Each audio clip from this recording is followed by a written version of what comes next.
Le spectacle toujours fascinant d'un lac de lave en éruption. Ils sont peu nombreux à s'y risquer, mais pour Honoré Siraba et son équipe, c'est à la fois une passion et un devoir. Ils doivent observer ce volcan pour prévenir les catastrophes.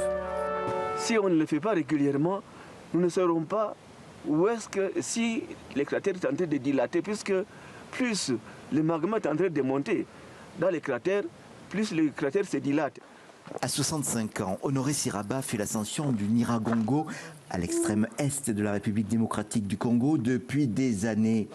3470 mètres à gravir sur de mauvais chemins, mais les relevés de gaz, de température ou de mouvements sismiques sont cruciaux.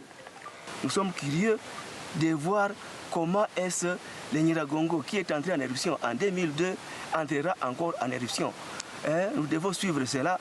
Et puis, pour que nous puissions avoir suffisamment de données, et puis former aussi d'autres aussi qui vont venir après nous pour que nous puissions montrer à la face du monde que les scientifiques congolais sont capables aussi de faire ce que les autres font. En 2002, 250 personnes étaient mortes suite aux avancées de la lave. Une partie de la ville avait été détruite. Et depuis, la population a triplé. L'éruption ne pourrait être que plus meurtrière. Silhouette familière pour les habitants de Goma, le Nyiragongo n'en reste pas moins un volcan parmi les plus actifs et les plus dangereux du monde.